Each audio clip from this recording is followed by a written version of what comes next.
Hello, everyone, and welcome back to Discussing a Murder. This is Jeff Jones. With me is the full panel. Happy to see everybody here. We'll start at the top and introduce everybody and say, welcome back, Big Jeff. Nice to see you. Hey Jeff, thanks for having me back again. This is the meat of Man 2, where Zellner is attempting to dismantle the state's forensic evidence. It's really great to watch, and I'm really going to enjoying going through it with the panel and the live chat, looking forward to really digging deeper and deeper on on this stuff, because this is really the meat in my mind of Stephen's innocence. So thanks for having me back, and looking forward to getting to it. Absolutely, Big Jeff. Well, it's always great to see you. And Kelly, nice to see you again. How you doing? Good morning. Good morning. It's good, great to be back, and it's get on with the show. Get on with the show. I like that attitude. Let's get to it. We don't need to waste our time with these long introductions, do we, Jack? As Big Jeff said, this is the meat and potatoes of what Zellner's after, dismantling the forensics. Hello to my fellow panel members and everyone in the live chat. Let's get it on. Let's do it. Let's get it on. I like that idea. Dr. Silkman, if I remember correctly, last week we ended with Sherry Colhane. So this week we get to start with Sherry Colhane. Welcome back, Doctor. That's fun. I had a nightmare for a whole week, right? And look, anyone that's got more hair than me, I'm jealous of. Right? So yeah, as Big Jeff said, and the others, fellow panel members have said, this is the meat and potatoes of the whole case, in my opinion.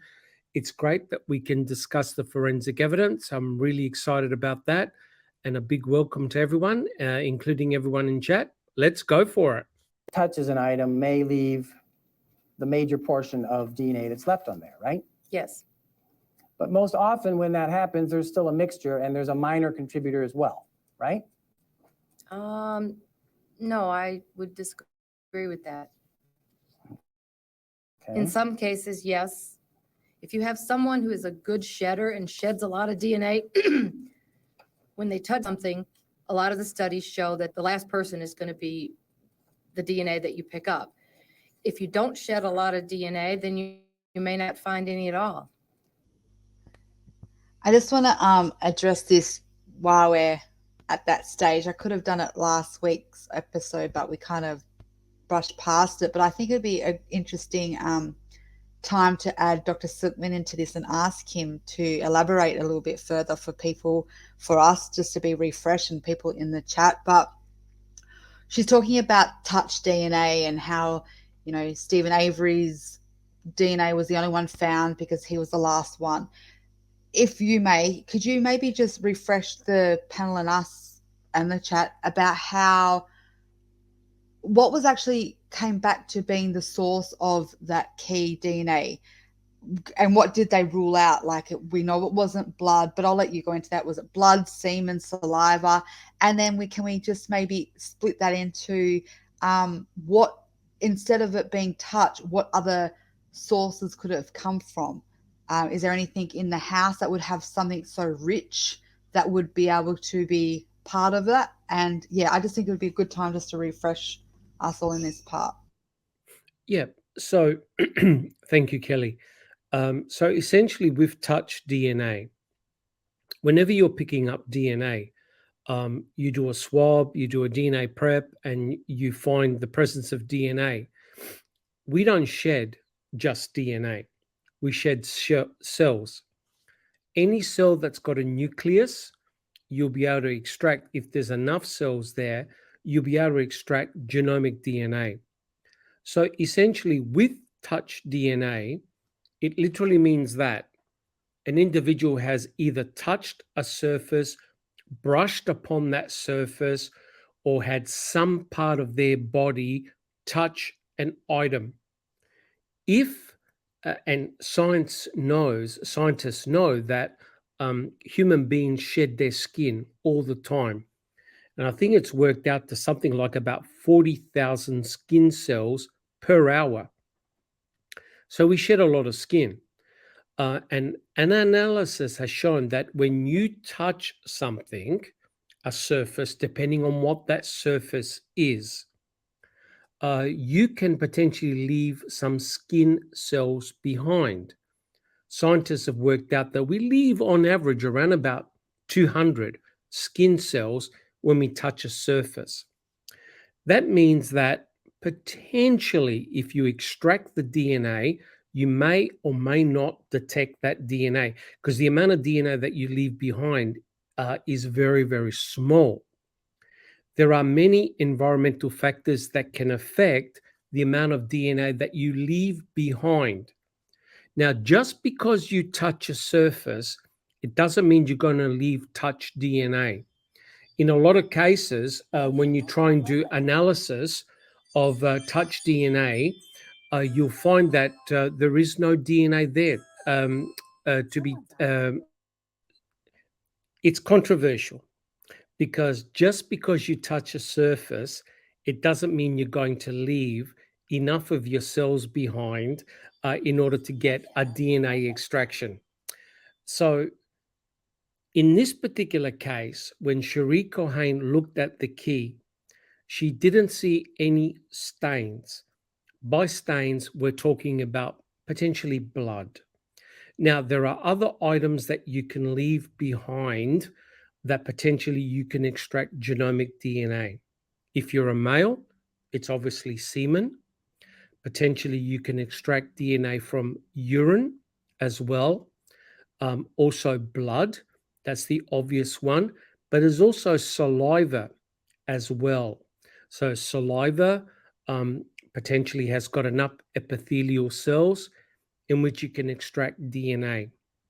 Now, Carl Wright, he'll talk about it as the episode continues.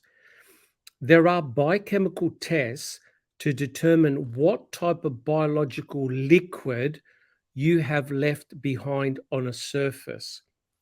For example, you can test for the presence of saliva, blood, urine, and semen if you're a male. So there are biochemical tests to determine what the source of that DNA is on a particular item. So because Cohen could not visually see the presence of blood, it meant that the source of that DNA had to be something else. The other important thing, and this is a clue, Cohen never did a presumptive test for blood. So normally what would happen is, if you suspect a red-brown stain is blood, you take a swab and you test it. You do a presumptive test, for example, with the use of phenolphthalein. If that test comes back as a pink product on your swab, it means that there's a presumption that there's blood on that swab. You then take another swab off that surface and you do a genomic DNA prep. The important thing here, guys, is that Cherie Cohen never saw for the presence of blood. She didn't note blood. That means that if she's extracting genomic DNA from that swab, it very likely meant that the DNA had to come from another source. In other words, a nucleated cell, a cell with a nucleus. The obvious cells that likely were deposited on that key, if they were cells, were skin cells. And that's why Cohen is going down the path of he's got to be a good shedder, because that's the only way she can explain why there was no other profile on that swab but Stevens. And to put this to rest, I am suggesting that either Kathleen Zellner or Nye Ryder or Drizzen actually MVAC the blue fob. Now, there's no way that Stephen could clean the whole key completely. If there is skin cells or cells belonging to somebody else, MVAC is likely to find it. Now, Culhane made a very important point. She never mentioned that she saw an additional profile when she ran her results. This is highly suspicious. She never even said there's a hint of someone else in that profile. She reported a robust single source of DNA. To me, that's highly suspicious. I hope, Kellie, that's answered your question. Yeah, it has. Thank you very much. Called secretors and individuals who were non-secretors. And it turns out that that particular designation has no basis in science. It was junk and we can ignore it. But that idea has promulgated because that's what people wrote and that's what people thought for many years. And so I think some of that incorrect thinking is still out there in terms of shedder versus non-shedder and who would be first and did they leave more behind? And the answer is nothing to it. A identical vehicle was obtained and an identical key was obtained to try and reproduce what the state came up with in terms of the amount of the DNA that was recovered. Ms. Zellner went up to Mr. Avery's prison and was able to bring in a key and have Mr. Avery hold a key, and that was timed for 12 minutes. So we can measure how much DNA we got from the same kind of key held for what we would imagine is the same amount of time by the same person. The state got 0.17 nanograms per microliter. The amount of DNA that we recovered from the exemplar key is a tenth or so of the amount of DNA that the Wisconsin lab obtained from their key. Now, what does that say to you guys? Do you want me to give my opinion? Yeah, I do. Yeah. Or shall I think I better let the other panel members talk first. Oh, Well, okay. I'm glad you did that because I'd like to throw in a question as you're elaborating on your answer. I don't have any insight into the answer other than to say, you know, it looks way off to me. But if indeed it was improper for the the state to show us a concentration as opposed to a total amount of DNA recovered, why do you suppose that the Kathleen Zellner's forensic expert sort of gave it to us sort of back in concentration as opposed to talking about the total amount recovered? Was that just to sort of keep that apples to apples comparison with what Culhane said, or go ahead? 100% correct. So you got to keep it equivalent, which means that you can compare units. And so the state, Cherie Culhane, found that she was able to extract 0.17 nanograms per microliter. When Kathleen Zellner's DNA expert did the same experiment, he was able to extract, or the analyst was able to extract, a 10-fold less concentration. And that, to me, strongly suggests that Stephen Avery, if he's a good shedder, how come now he's shedding 10 times less DNA than what he did before, right? So now, clearly, that's only one scientific result. To make this valid, you would have to conduct this experiment several times. But note what Kathleen Zellner did. She made Stephen Avery hold the key, I believe, for 12 minutes. That is significant. I'll tell you why. Because analysis shows the longer you hold an object, the more DNA you're going to leave behind, right? Because you've got a higher degree of contact. The state have got no idea how long Stephen held the key. I'm talking about Teresa Halbach's key. he may have held the key just for 30 seconds, right? He could have picked it up, put it straight in his pocket. So you don't know the length of time that Stephen allegedly held that key. What Zellner's expert did was he made Stephen hold the key for 12 minutes. So that presumably means that he was in possession of that key for a long period of time. And despite that, they were only able to extract a 10-fold less amount of DNA. A 10-fold less, that is significant. If it was, say they got 0.10 or 0.15, then you would say, hey, there's no significant difference between the two levels.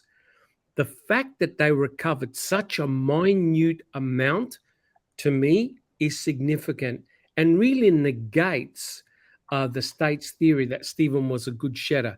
Because why would he now suddenly stop being a good shedder? He won't.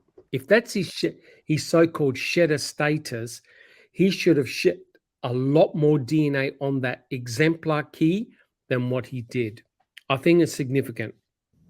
It's more just to do with this expert side of it. So as Dr. Silkman has just explained how the experts did all their experiments and they did it so efficiently that, you know, they were able in their conclusion to kind of determine that something was wrong with the results. It was too high for what their results were showing that Stephen was doing.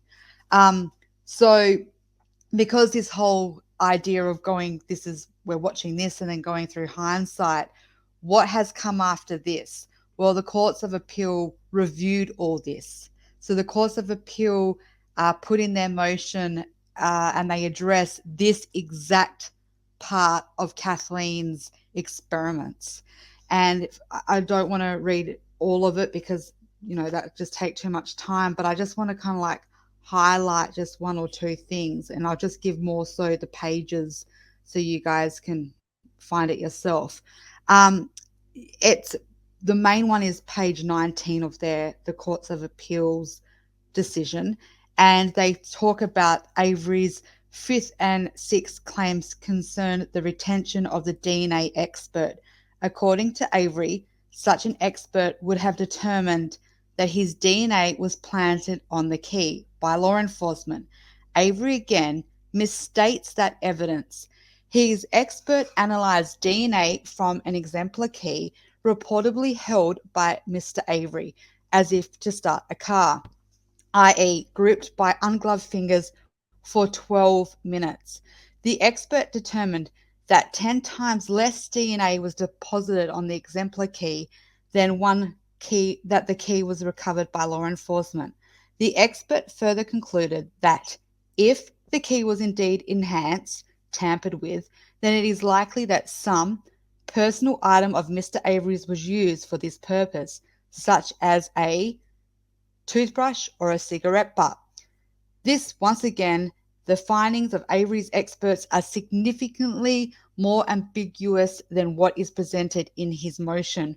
We have no reason to doubt the truth of these findings, although we note that the expert did not observe Avery holding the key, but simply determining that Avery deposits significantly less DNA in a controlled experiment does not indicate that Avery could not or did not deposit more DNA under other conditions, and it is certainly does not demonstrate that law enforcement planted DNA on the key.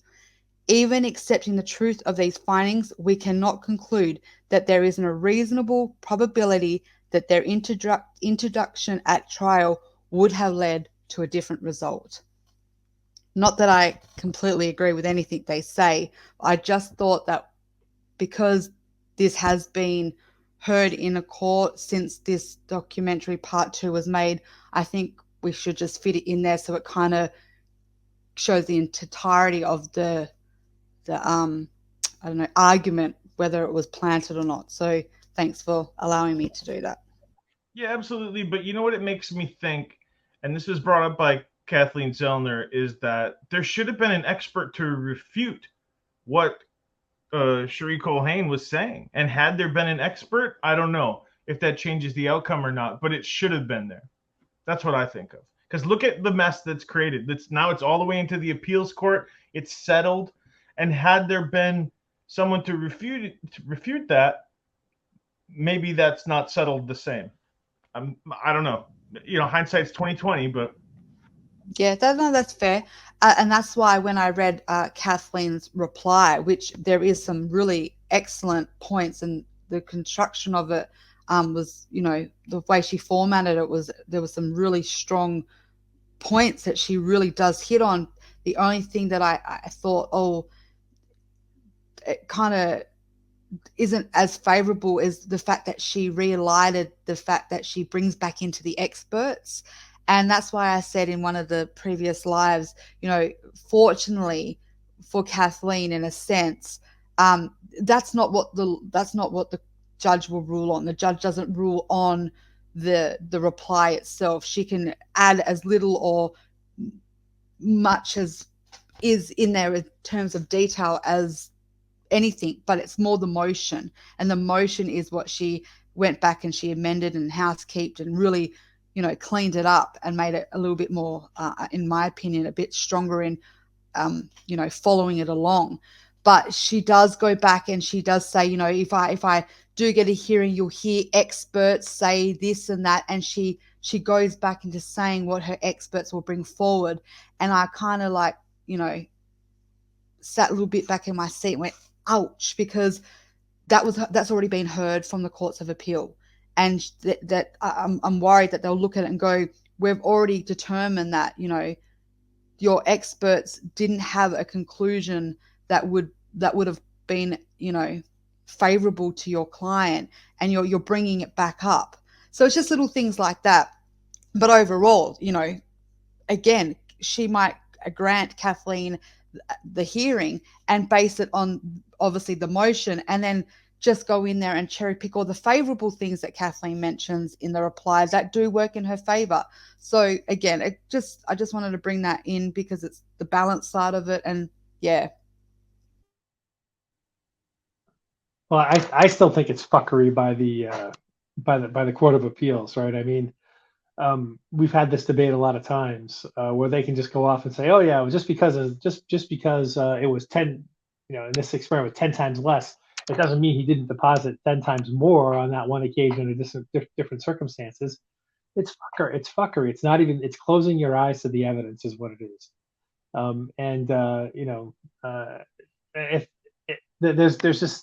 If that's the type of evidence or the type of stance that the Court of Appeals is going to take, then there's just no way around it other than sort of a video of somebody else murdering Teresa Hallbach, because there's no statement you can make, and sort of in a, as Ken Kratz said, in a circumstantial case, there's just no statement that you can make that you can't play that same kind of fuckery.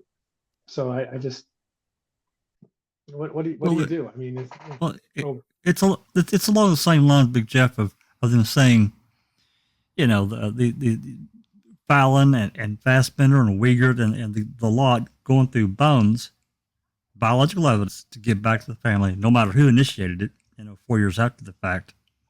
And they call it inexplicable.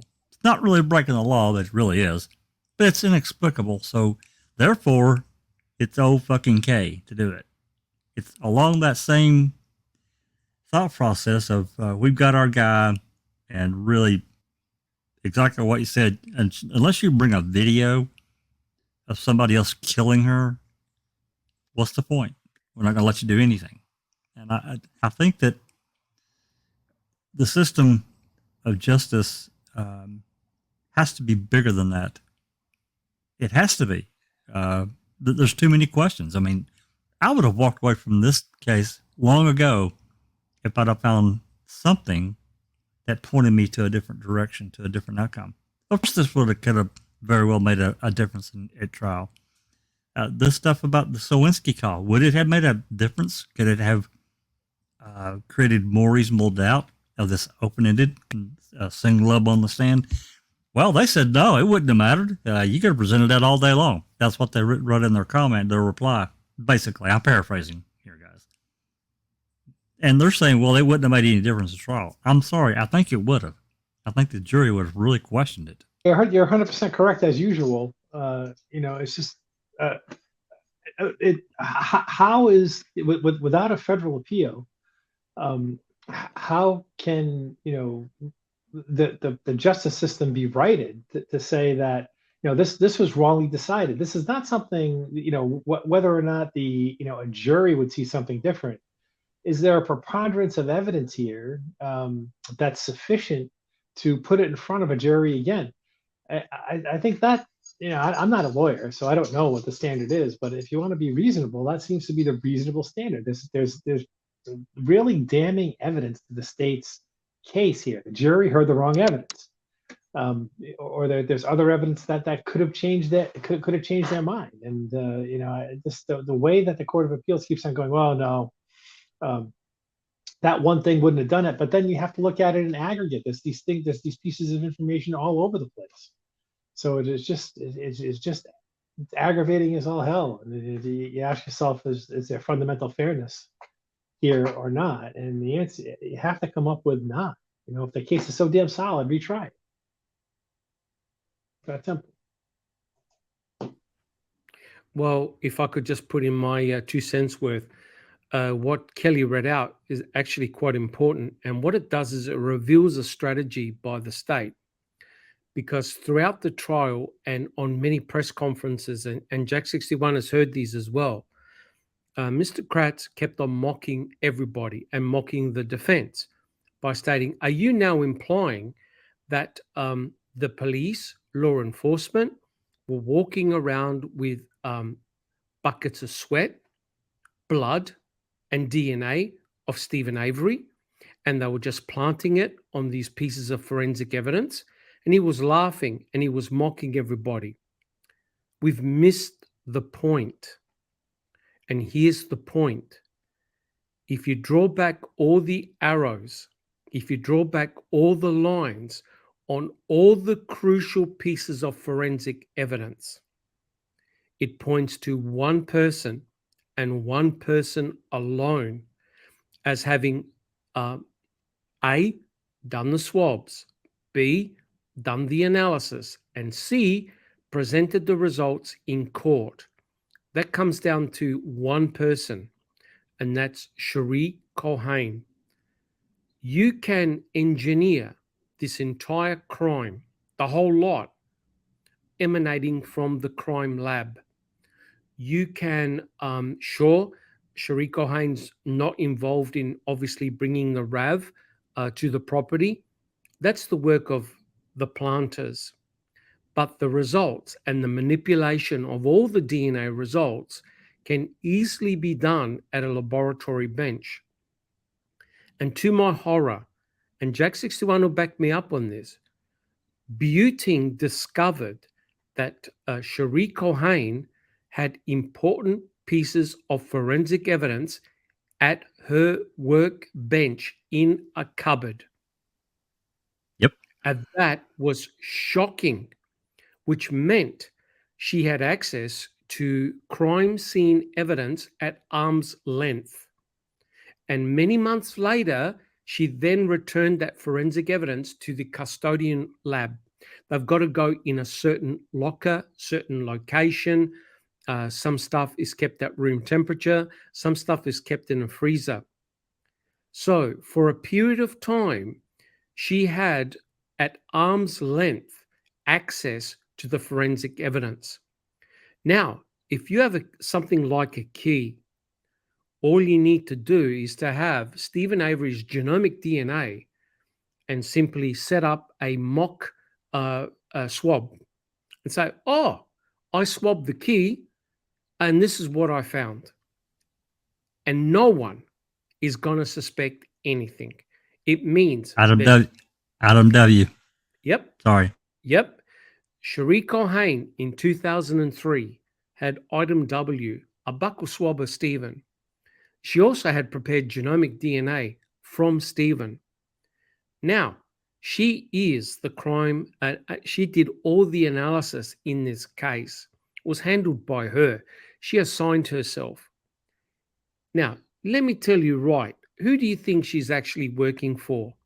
The defense or for the state in a state crime lab? Who do you think? Right? So there's definitely a conflict of interest here. So while Mr. Kratz is laughing at all these law enforcement officers, no. Their aim was to bring the forensic evidence to the laboratory. Once it's in the laboratory, you can manufacture any outcome you want. And that is the problem. So when the courts of appeal or whoever it is wrote that response, they're basically saying, come on, guys, are you now expecting detectives to walk around with buckets of DNA, putting them on items? The answer is no, not at all.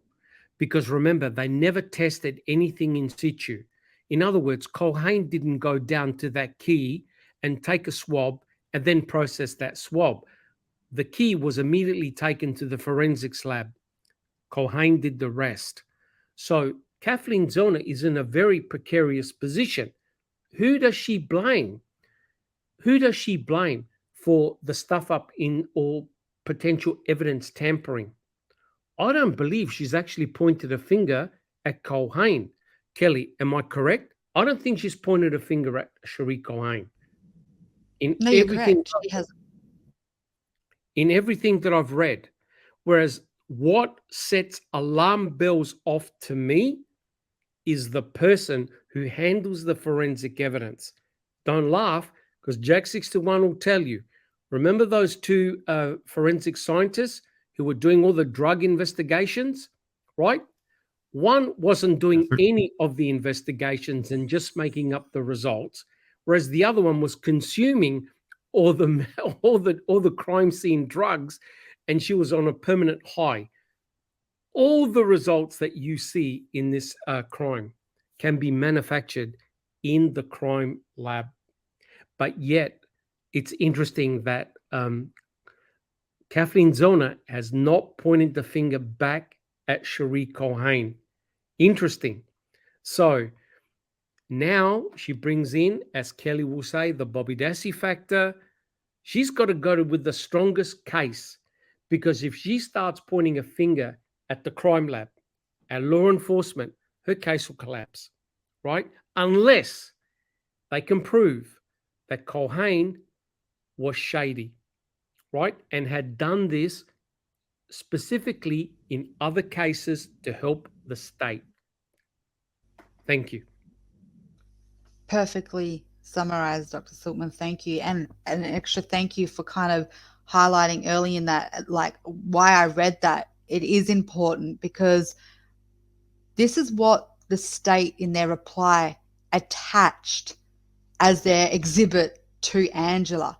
They attached the entire Courts of Appeal reply, and it is my interpretation that it's to say to Angela, look, this has already been ruled. We've made it so easy. In fact, we don't need 100 pages of exhibits and sightings. We just have to give you this Court of Appeal decision in 2021 that summarizes that this has already been observed, opinionated, and a conclusion. And you were affirmed before, they supported you before, and whatever you decide, I'm sure they'll probably have your back again. In a sense, again, that was my interpretation, but that is what they did. They attached this entire Courts of Appeal with their reply to say to Ange, read it. You can hide behind it in a sense because they've already done the work for you.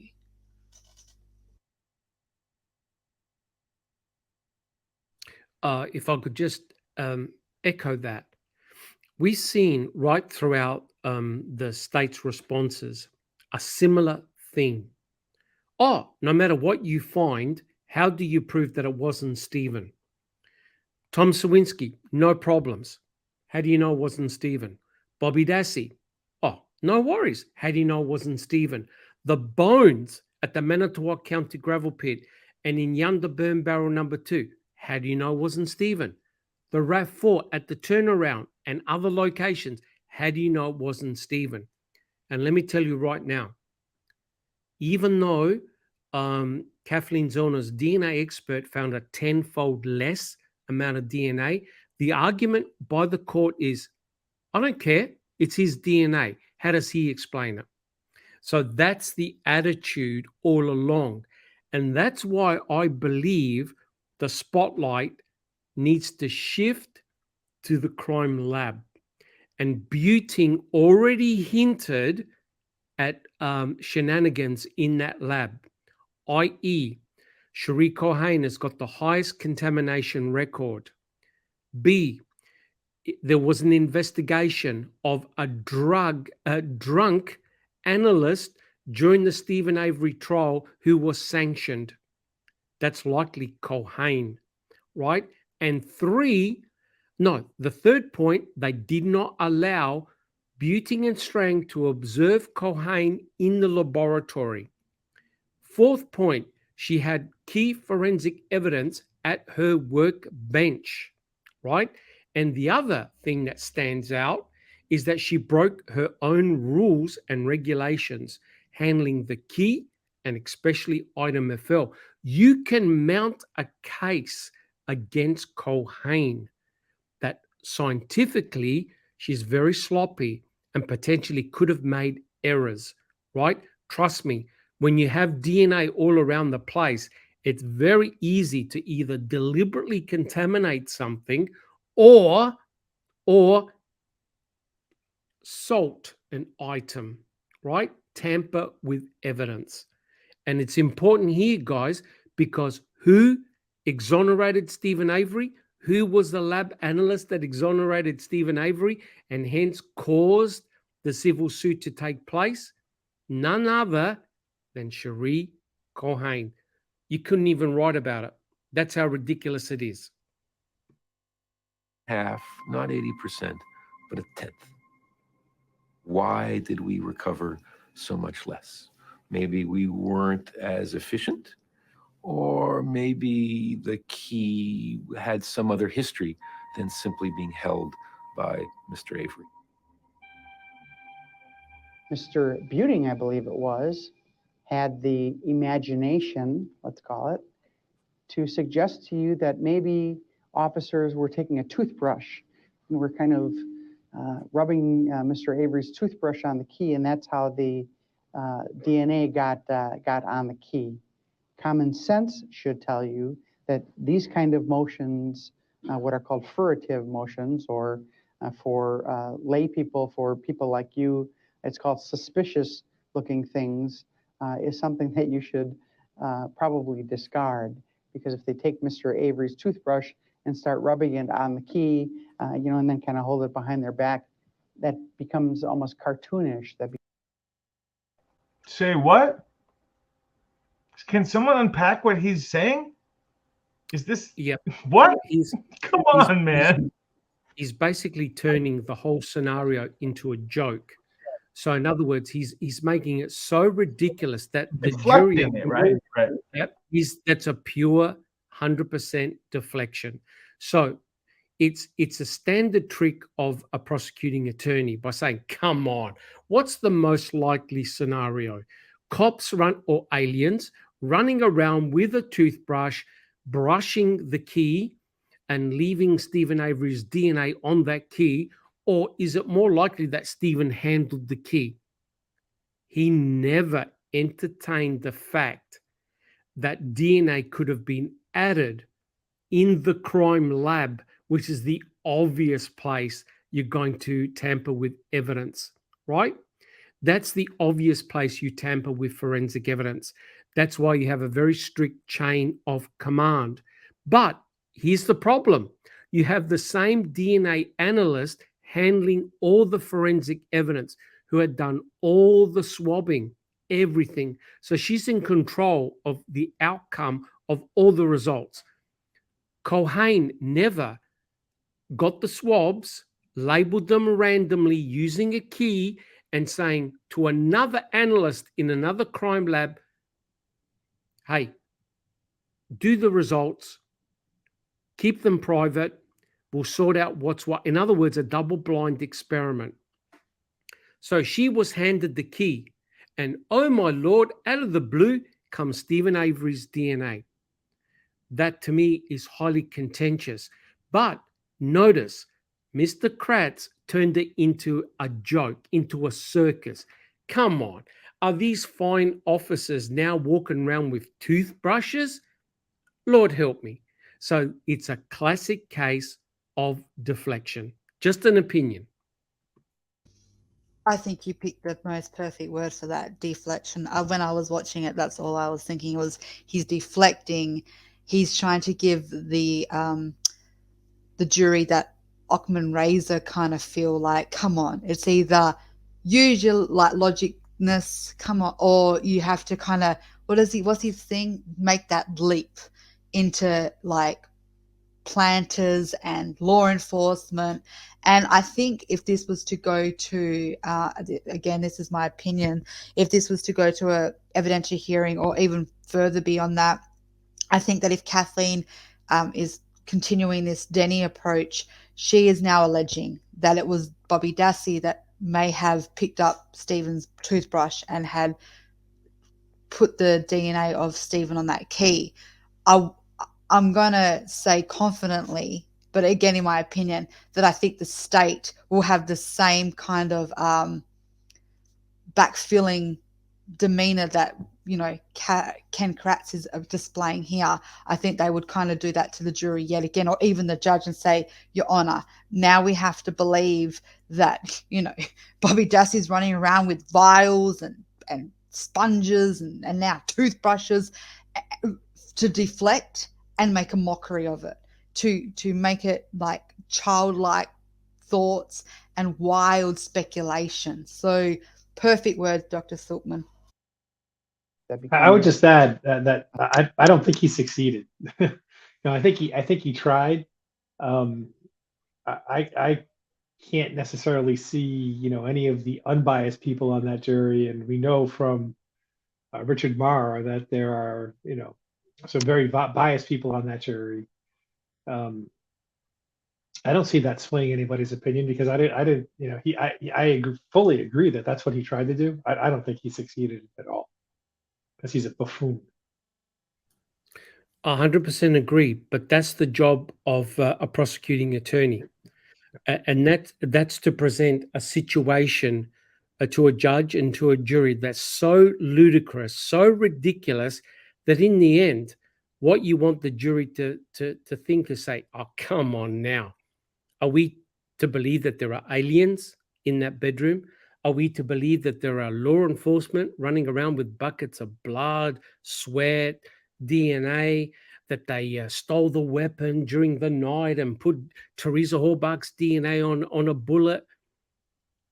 That's his job. However, we know, because we have the benefit of hindsight, like I said, follow the evidence. Where did it go into, and where did the results come out of? One lab, one person. And if you notice, it's Cherie Cohane who presented the results to the court. It wasn't her supervisor. It was the person who did the results themselves, because that way she can cover her tracks. And Lord help me, she did with the key. How did she cover her tracks with the key? She used up all the DNA, which means no one can now question and go back and re-swab the key. There's no DNA left on the key. That should have been inadmissible, thrown out. And what does Mr. Kratz do, Jack 61, in his closing statement? Don't worry about the key. Yeah, let's just set that sumbitch aside. We don't need to worry about that key. Come on, guys. Please forgive the officers, so you know that Mr. Kratz, deep down in that dark soul of his, even he realized it was very, very suspicious. Something that is not at all plausible. Could you improve the item of evidence by rubbing it on a mouth swab, on a buccal swab, or with a toothbrush? And the answer is those would be great sources of DNA. You would get lots of DNA transferred simply and rapidly by rubbing an item of evidence against either one of those. Now, here's the important thing, and this is why, and Kellie will back me up here, this is why you've got to do further analysis. And by that I mean you need to find out what the source of the DNA is from, right? And we talked about it. Is it from blood? Is it from urine? Is it from semen? Is it from saliva? Is it from skin? So scientists have developed protocols where they're looking for specific biological markers to determine the origin of that DNA. So if you're saying that Culhane used a swab to rub on the key, then you would expect to find an enzyme that's present in your mouth. And that enzyme is called salivary amylase. That way they can check, it came from a swab. However, if you use pure genomic DNA, in other words, purified DNA, and you put it on a swab, then there's not going to be a cellular source. Guys, do you understand? Because it's pure DNA. So you don't expect to find a source where that DNA come from because it's pure DNA. But if you find salivary amylase or a protein that's found in semen or in urine, then you know the origin of where that DNA came from. That's why when you do forensic analysis, you've got to prove, if you can, the source of those nucleated cells. That's why it's crucial. And something that's so suspicious and such a red flag is that there are never mixtures on any of these items.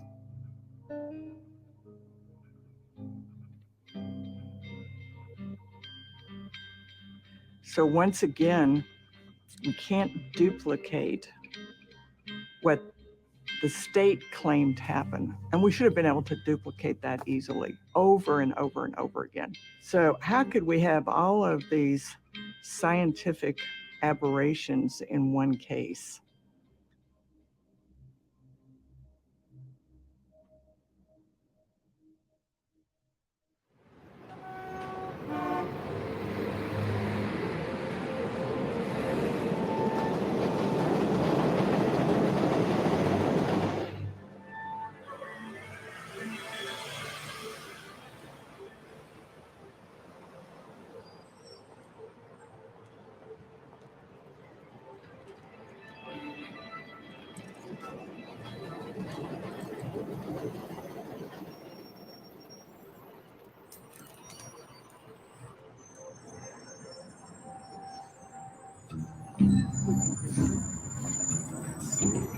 Yeah, Tammy and Kevin, we don't expect to see Brendan Dassey here in court this morning. Instead, Laura Nyrider with the Center for Wrongful Convictions of Youth will argue on his behalf. The State Attorney General's office has assigned attorney Luke Berg to this case.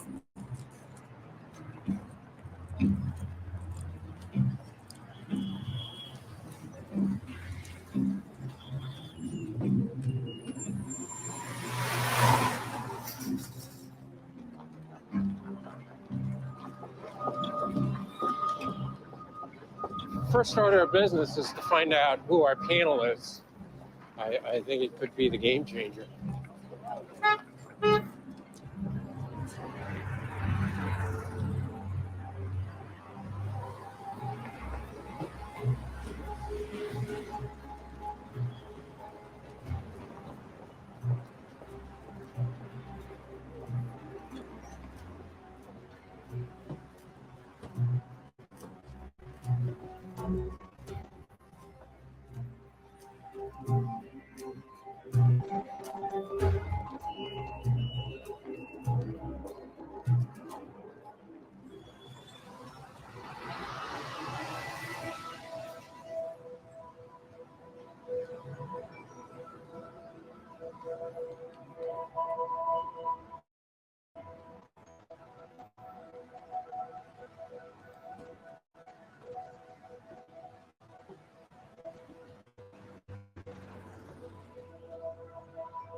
Good morning to you, Rachel. Yes, we are here outside the federal courthouse in downtown Chicago, where the U.S. Court of Appeals will hear the case of Brendan Dassey. The big question is, will Dassey's conviction remain overturned?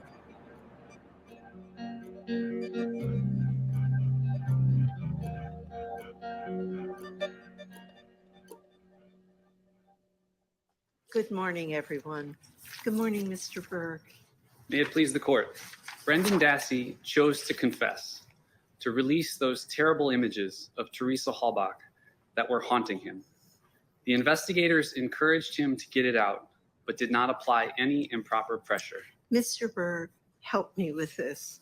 If a police officer says to someone who is being interrogated, let's get it all out today and this will be all over, what would the average person think this means?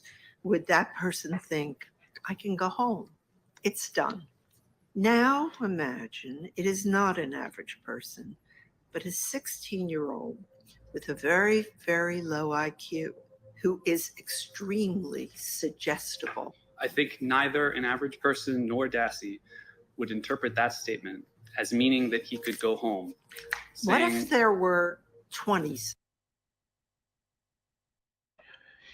So he doesn't believe. I believe Brendan. I'm sorry. I believe Brendan when he said he thought he would be able to go home. Of course. I mean, I mean, this guy's he's for the state. He's got to, he has to say what he's got to say. You believe? Oh, of course I believe it. No, he's not answering it as an honest person. He's asking it as a lawyer. You can almost hear that lawyer tone in his voice. I'm sorry. Go ahead, Kel.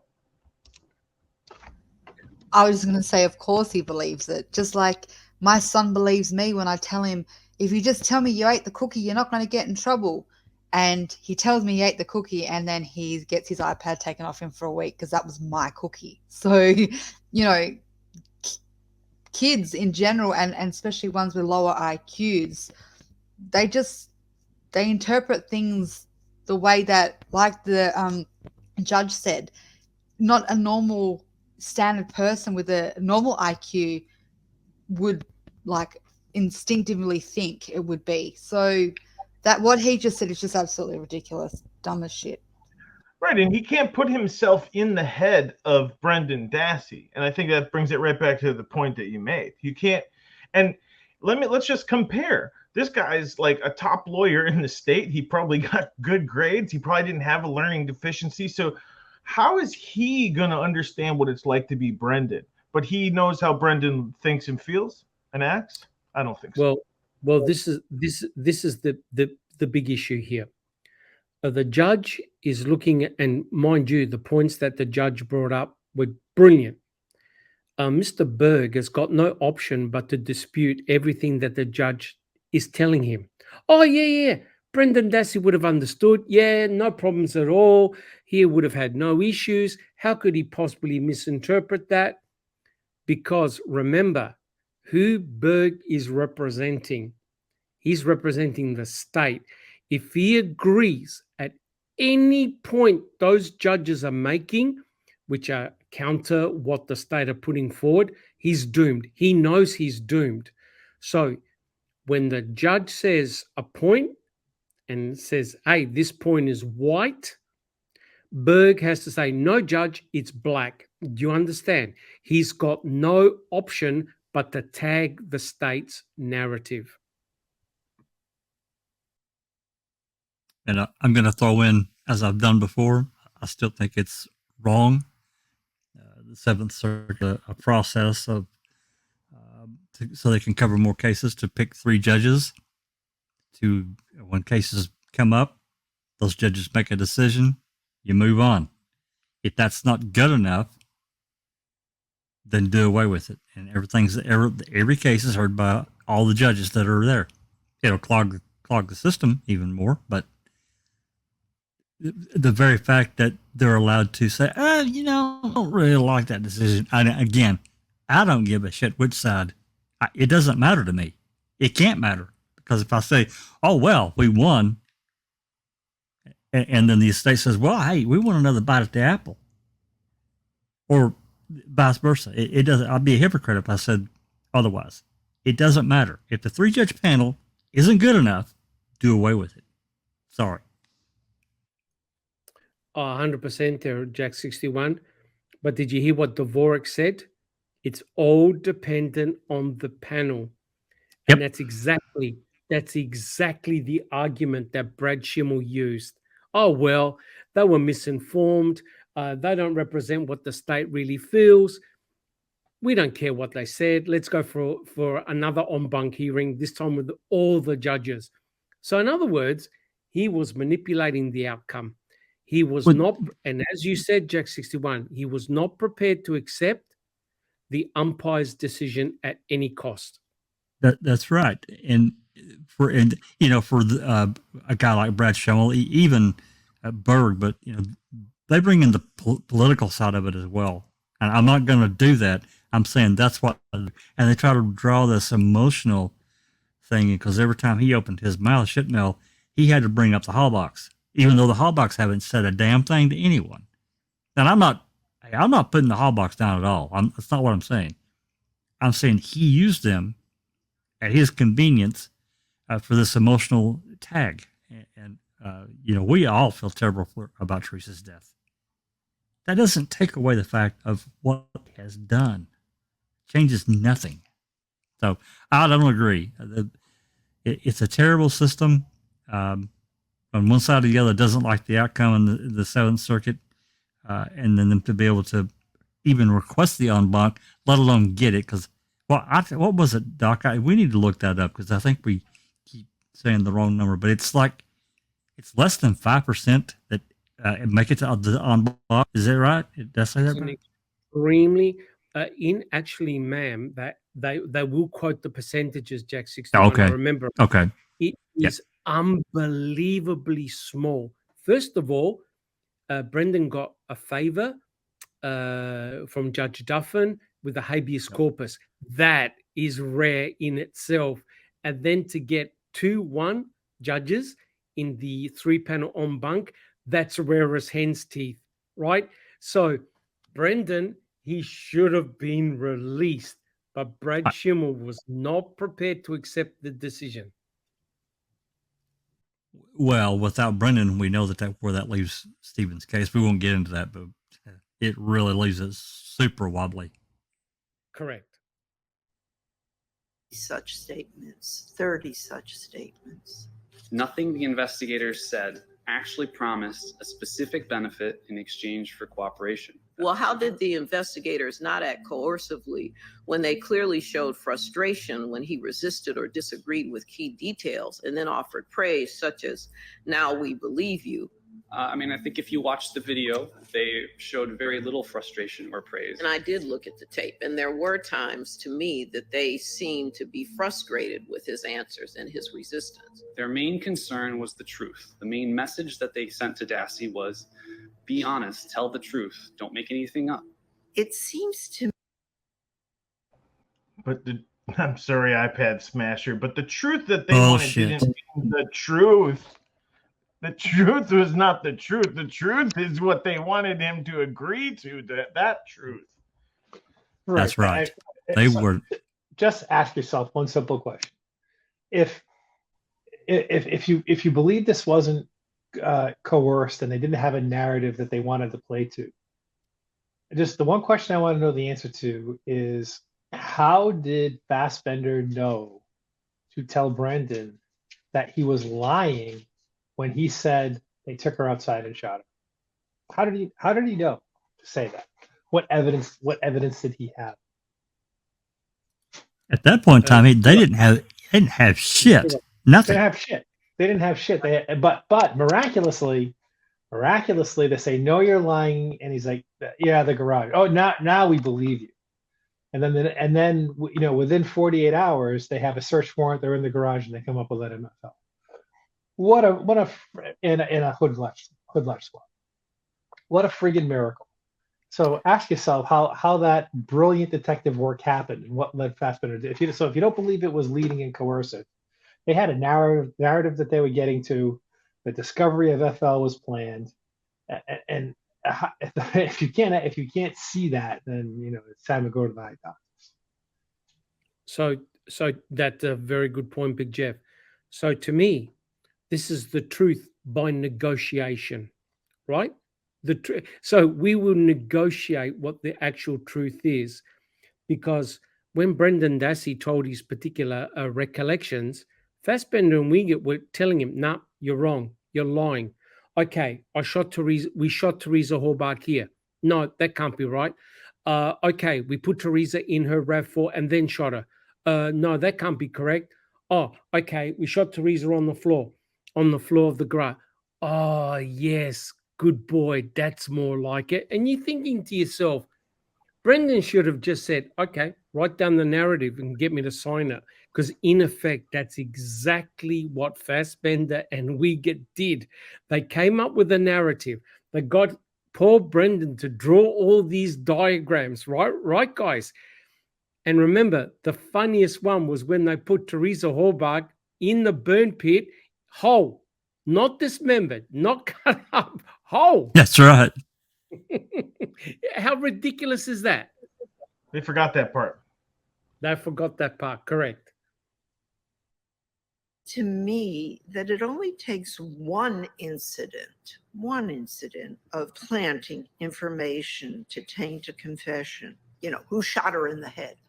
You think that's all right? Obviously, it's preferable for the suspects to come out with it on their own, but it's not always possible. And it makes a lot of sense why Dassey couldn't think about that fact at that moment. The conversation that they were having was about what happened in the bedroom. The investigators didn't find out until later that she was shot in the garage. So when they started asking about the head, Dassey couldn't think of the shooting because his mind was on the bedroom where all.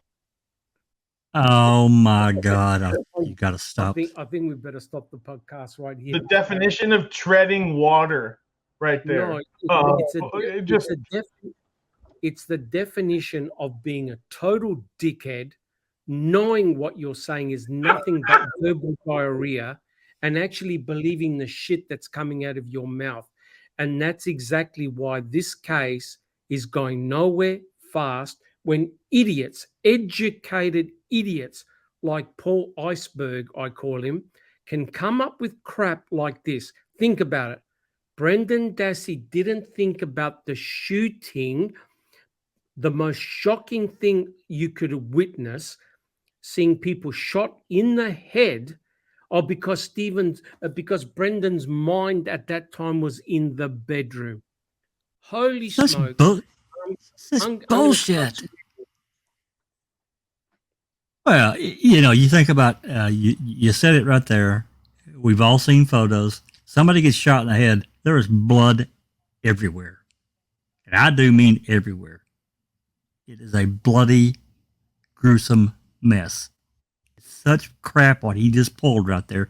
And for that shit to come out of his mouth. Yeah. He said, and I'm paraphrasing, but he said, "Oh no, that happens sometimes. That we feed them information, that the cops feed them information. They come, oh no, he just plays it off like that happens sometimes. Come on, Judge." And what? I'm just blown away by that. That part where they fed him about who shot her in the head. Oh, and then all of a sudden Brendan's like, "Oh yeah, there was a gun." It wasn't a part of his reality until then. So frustrating. And that feeding, that drip feeding by Fassbender and Wiegert is the very basis of false confessions. So thank you, Mr. Paul Berg. You've just given the judge the greatest reason why the confession of Brendan Dassey was coerced, and that came from Paul Berg himself. He even admitted about the drip feeding of material to a witness in order to confuse, coerce, and change his narrative. Yeah, what I found very interesting was the judge saying that to her, even one incident of this information planting is sufficient to highly question, whether the confession was coerced or not. And I bet we'd find that there are closer to 100 than there are to 1 when you start to add all the things up from Brendan's confession. So I found it very interesting that, federal appeals judge says, yeah, one would be enough for me. That's fascinating. Well, yeah, there's a lot to see in there, and I think that's just about all I can take of him. I need this broken up into some portions. It's about all I can take of this guy for right now. Yeah, so Big Jeff, it's time to throw it back to you. We started the episode with Cherie Culhane, and we ended here, which seems to be more like a workshop for Marquette Law School. But you can see where I'm headed with this. Anyway, I give you the floor to you, Big Jeff. Well, thanks. I mean, it was really good to see Kathleen's dismemberment of the DNA evidence from the key.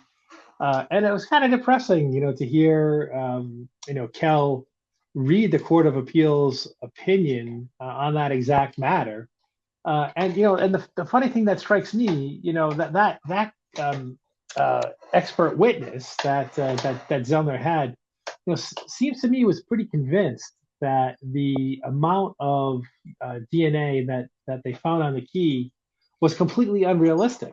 But yet the Court of Appeals feels free to say, oh, well, he didn't say that. If they had picked up the phone and called that guy and asked him, did you mean this?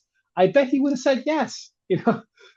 So I did mean that. I did indeed mean that it was very unrealistic just for Stephen to have deposited that much DNA in any circumstance. That's what I meant.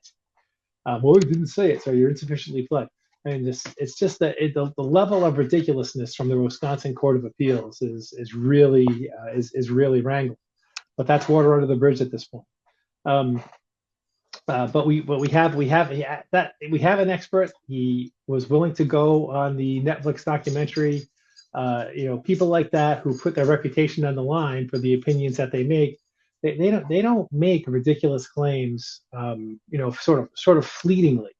That's not how you hold a reputation as an expert moving forward. So we saw him. He made a very convincing case. He told Zellner the test that he wanted to do. They executed it, and the test, sort of leaned towards Stephen's favor.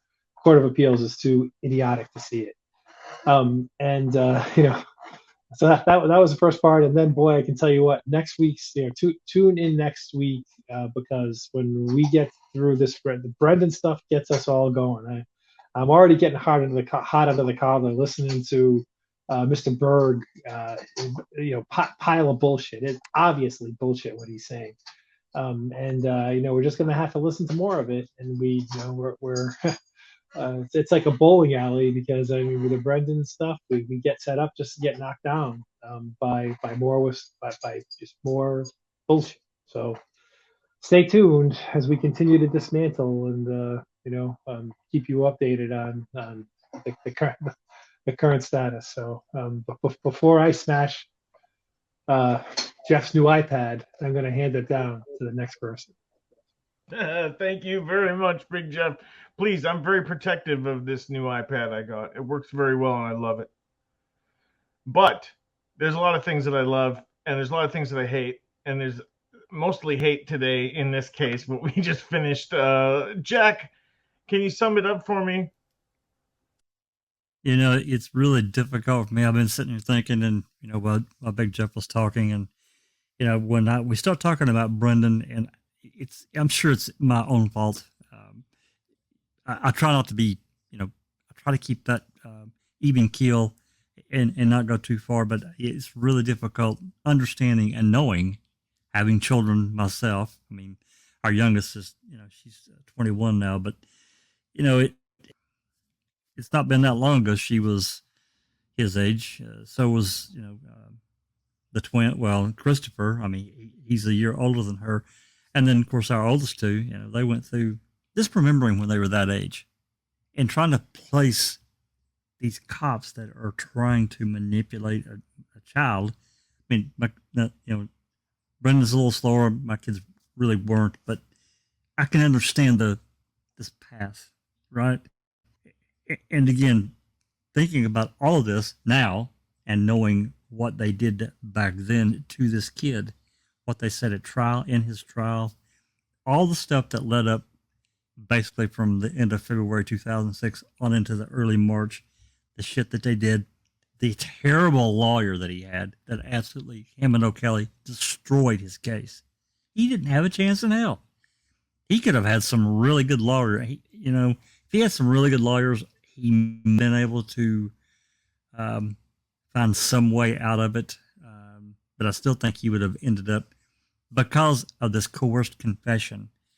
I don't know if anybody, how that can be undone. It's so difficult.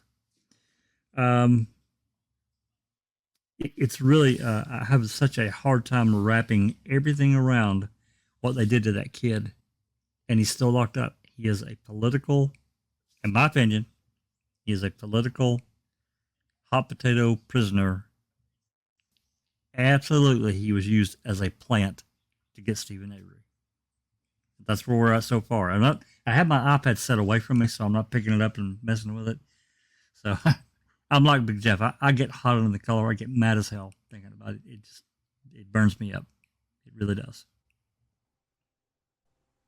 It burns me up too. And speaking of burning things up, we didn't burn too much of the reel today, did we, Dr. Silkman? No, but I really enjoyed this episode, and I want to apologize everyone for talking too much, but that's what really got me interested, apart from the injustice, especially done to Brendan Dassey. But the fact that Kathleen Zellner employed a lot of experts involved in DNA, and because I do know a little bit about DNA, it really piqued my interest. And I do agree with what the others have said. Scientists tend to be very conservative in their approach and in their answers. And you can tell that Dr. Reich was very measured when he was talking about how forensic evidence can be manipulated. I'm sure he wanted to go further, but was actually quite reserved in his response. But yeah, really enjoying the podcast so far. And I hope everyone in chat has learned a lot. Thank you so much, guys. Well, thank you, Dr. Silkman. And yeah, I like to say that a lot, that I tend to learn more here than I contribute. So appreciate that. Kellie, do us a favor and lead us out of episode 25. That's kind of a milestone in itself. So you have the floor. Yeah, I don't really have much, to be quite honest. We started strong, going through, obviously, talking about the forensic science and the experts, and then it kind of went downhill when we looped hole back to the whole absolutely devastating part with Brendan, and it really does, pull at the heartstrings, because it is just so unbelievably sad and just so, I don't know, without having already said it before, it's just so wrong in so many levels. It's just so injustice. And yeah, thanks everyone for joining, everyone in chat, panel members. We'll see you when we're on to the next. Absolutely. That's our motto here. On to the next, guys. So for Big Jeff and Kellie and Jack and Dr. Silkman, this is Jeff Jones saying this has been Discussing a Murderer.